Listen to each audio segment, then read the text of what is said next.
continues to go on now, ever since we've left. You know, I've never left a smaller church to go to a larger church. I've always left a larger church to go back to a smaller church.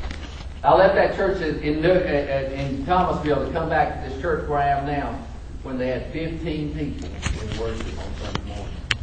It's always been my ministry to go to churches like that. I'm going to write a book sometimes on how to get ahead by going backwards. And it only happens if God's in it. And that's true. And God has been in it through all these years. And I tell everybody that everything I learned about leadership, I learned in the church. And that's true also. Because in the church, you work with an all-volunteer army.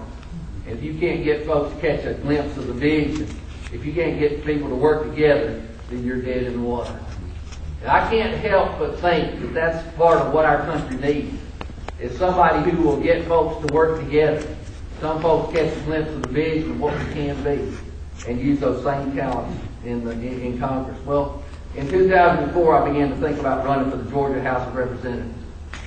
And actually, I've been thinking about it and praying about it for about 10 years. Because for 8 years, I was a bivocational pastor. And I was working with the Georgia Department of Corrections. I started out as a chaplain in Valdosta and ended up being a warden. While I was working for the state, I went through a training program to become a certified public manager through the University of Georgia. When we were finished with that training program and we were to get our certificates, they asked us all to come to Atlanta and to get those certificates from Governor Zell Miller. And I remember going up there and them taking us into the Capitol, taking us into House chambers and sitting us down there and telling us, wait here until the governor comes. So I was sitting in the House chambers there, now where I served. And I was sitting there and I just sat there for a moment, just kind of taking in the moment. And I thought about the history of that place. And I thought about the decisions that have been made there through all the years. And I thought about the role of government. And it was then and there, I think, that God placed a desire in my heart to run for a state office one day. And I nurtured that and I prayed about it for 10 whole years before it happened. In 2004, the legislature couldn't agree on how to draw the map. Johnny was there. And so they had to get a federal judge to draw those maps. And when the maps came out that set aside all the districts in the state of Georgia, I was sitting right in the middle of a district that had no incumbent. So it was an open seat. And I remember sitting there that day because I'd already told Kathy, I talked to her several times. I said, you know, they're redistricting. It looks like we may be in an open seat. We've been praying about this for 10 years. And so I've been watching the maps and watching the internet and watching what was going on. And so that day I was sitting in my church office at Newark and the maps came out. These are the maps. And I was sitting there in an open seat.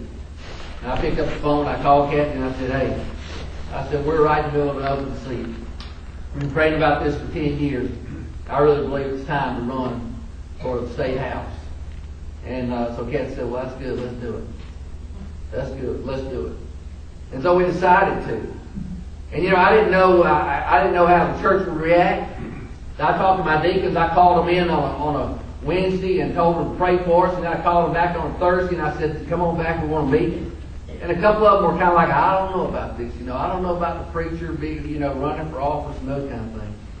But I made sure that they understood, really, that I wasn't asking for their permission. That I was really just sharing with them what the Lord wanted me to do. And that if they really felt like it wasn't going to work out, because I've never had a bad church, and I've never been run off, that I would just resign quietly and everything would be fine and we would just go on and go on. But I want to tell you, after that I wrote the church a letter. And I put it in the mail on Friday so that they could get it on that Saturday, and then so that they'd be able to mull over it a little bit. And so, and then I did one other thing. We put that letter in the mail telling everybody what we were going to do. And then Kathy and I left town. We decided that would be a good time to go to the beach, so that they could get the letter and they would know it, and they would come to church on Sunday and they could talk about it and they could fuss about it and they could say anything they wanted about it, but I just didn't want to hear it. But I want to tell you something. The greatest people in all the world. Because they rallied around us and they became our best supporters. And I want to tell you, they're still the greatest supporters that I have. So we jumped into that house race in 2004, feeling like that's what the Lord wanted us to do. You know, I didn't know it, but the House Republican caucus had already picked somebody else out for the job. They were kind of shocked, as some people were, when I jumped into the race first. But there was a guy in Thomasville that they had already chosen and said, this is the guy, looks like this will be a good guy to fill this position. This guy was a Thomasville born and Thomasville raised, and he came from a very affluent family.